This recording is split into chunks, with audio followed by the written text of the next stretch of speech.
Testing, yeah. All right. So, um,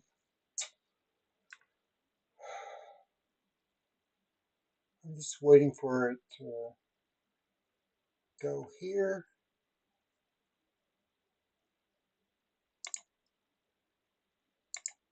I'm just seeing if I'm live here.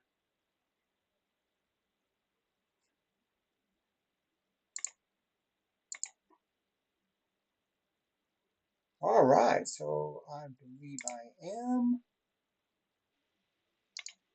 Yes, indeed. All right.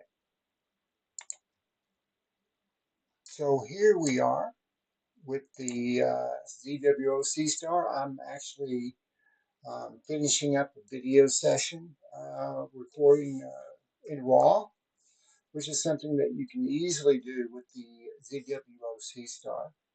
As a lot of you know, I have both the Seestar S50 and the Dwarf 3. Um, and so I'd like to focus by showing the moon. I think this is one of the strengths of the S50. Um, while I love the Dwarf 3 and the way it sets things up on the for imaging and on the Dwarf 3, I think you get a better result with the S50 because the aperture is larger. You got an actual triplet refractor going into the image, and it does. And the same thing applies for the sun. Now that's just my opinion. Um, does that mean you can't get good images with the Dwarf 3?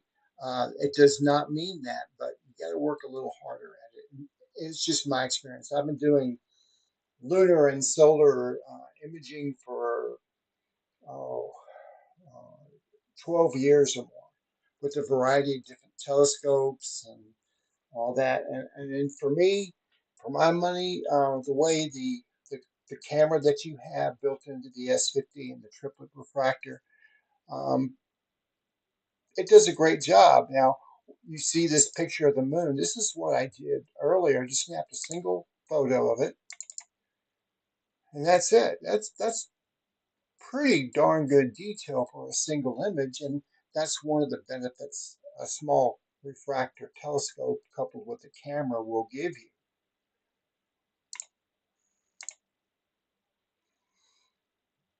And then we can always, I love this feature. I don't even know what this is called. This you want to get rid of all this distractions. Well, you just click here and all that will go away and gives you a nice way to observe the moon. Plus, we can kind of play with this a little bit. Um, we can go into lightness, and we can probably bring this down a little bit. All right, if we want to. And see, that's how sensitive this setup is.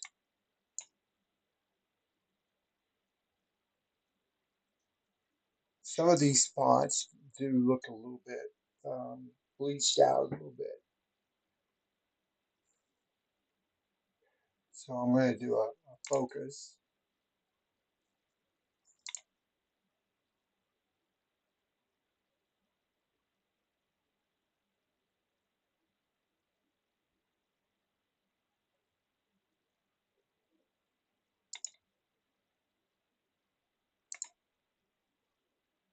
I just turned the lightness adjust back to auto.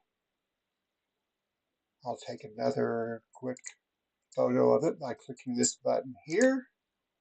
Done. And here it is. That's the first one and the second one. I think the detail is awesome.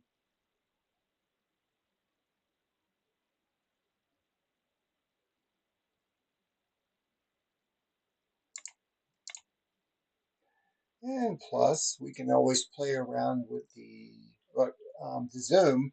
Now, earlier, on my Facebook page, I was illustrating this diagram.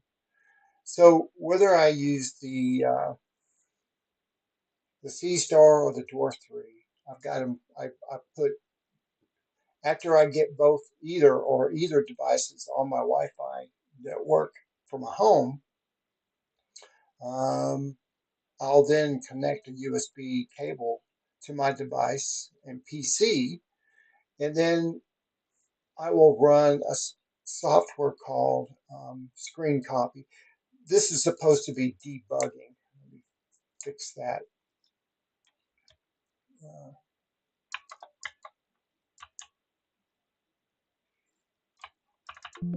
oh, I hit the wrong button.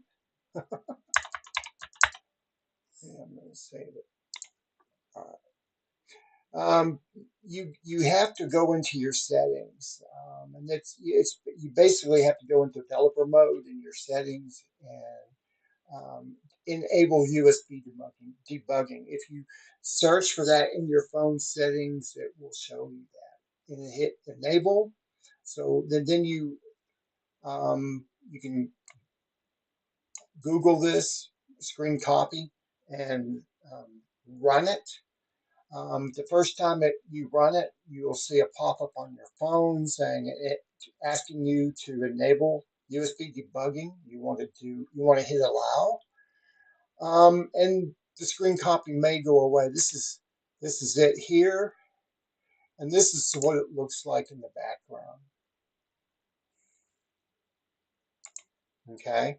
Um, Once you run it again, you'll see this image being mirrored from your device, whether you use a smartphone or a um, tablet. I believe that for Apple users, they have features built into their their phone and tablet where you don't really need screen copy.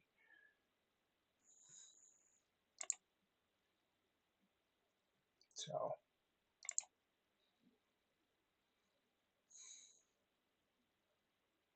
now I typically um, like to take a couple of images at least in RAW. This is off and that's on, and hit record. And I usually let it go up to 10 minutes. And I honestly believe this, again, this is just my opinion. Your results may vary.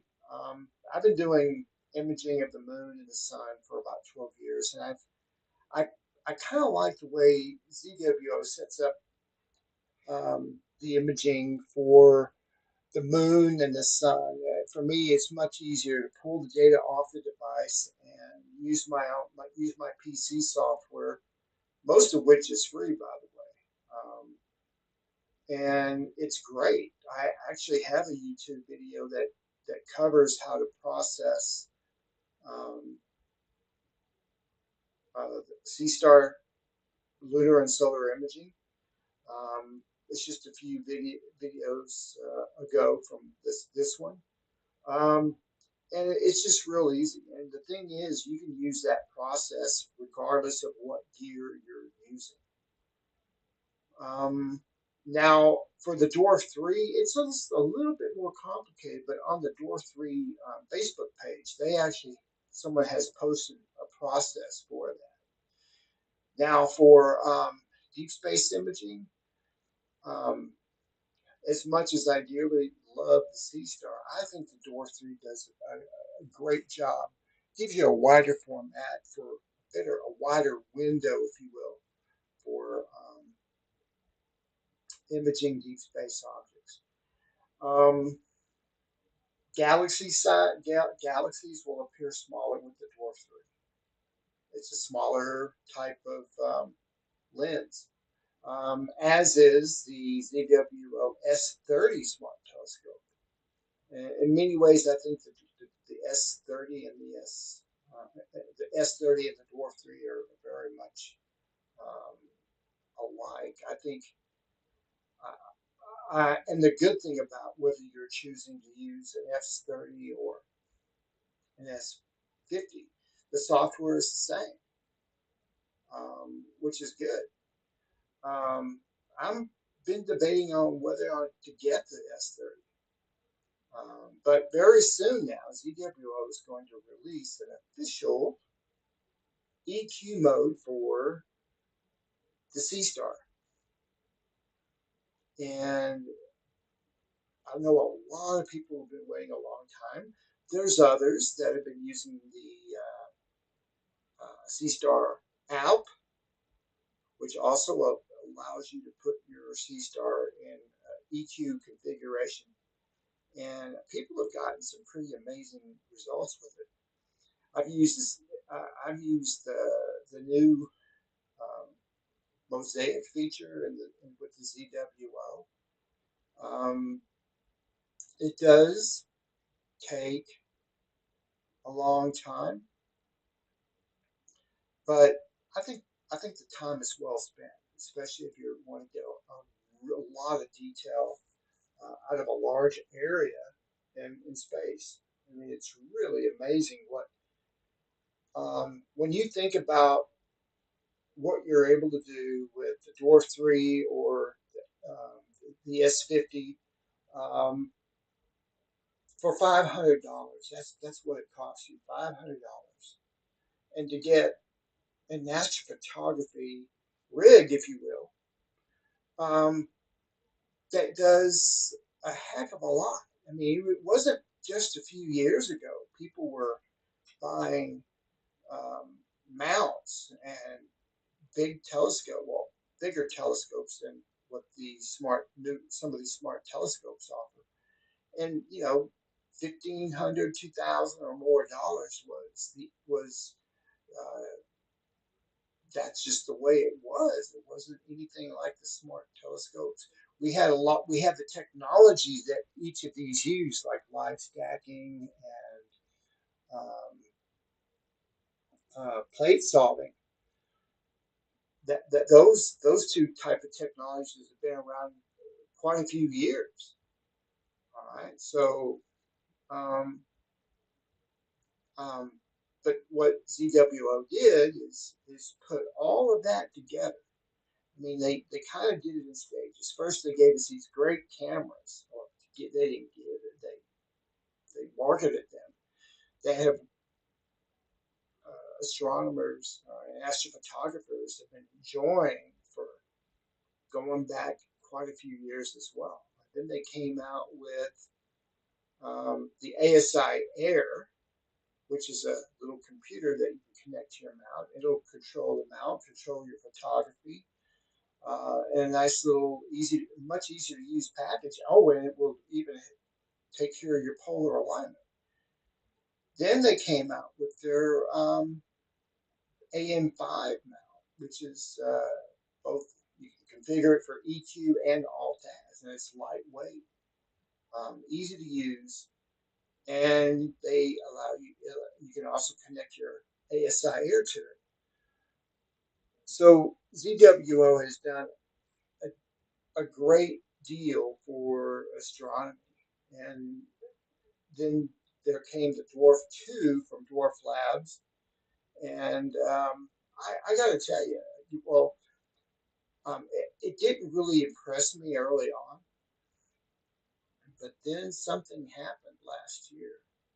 They updated, they came out with an update for their software, and that was a game changer, I think, for the Dwarf 2. And then they announced coming out with the Dwarf 3, and people are still waiting a long time. But those that have received the Dwarf 3, like myself, holy Hannah, um, it is a great little package. It's a different approach than what ZWO uses, um, but I just love using it. I mean, each smart telescope has their strengths and weaknesses. If you're one that's just getting started with astronomy and astrophotography, I definitely would recommend the Seestar. all day long. Because they take care of so much that you would typically have to worry about. It's built into the software and it works pretty easily and pretty well. The Door 3, it has some nice features that gives you full control over the sensor. It does help you with EQ mode, okay? It works pretty well. Another feature that I find wonderful in its design is that you can plug the power in at the base that doesn't move around, so you never have to worry about cable route. Granted, you're not going to be moving around a whole lot with the Seestar, to be fair. Um, but I also love this feature and this in the Seestar is that you can just hit this button and all that other stuff goes away, which is nice to be able to just look at the object. Um, for some people that have mobility issues, you know, trying to look through and some folks' eyepiece is a strain, whereas you just look on your phone and voila, or have it set up in your home's Wi-Fi like I'm doing right now and look at it on a bigger monitor. It's pretty intense.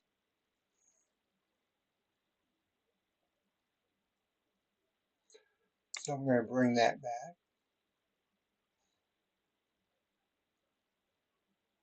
So ZWO and Dwarf 3 have done great things with its software. I really love this joystick feature. I liked it that when I liked the fact that they went from a light green color to this red color. It just shows up better, much easier to see. And thank you, ZWO. That was a really nice touch.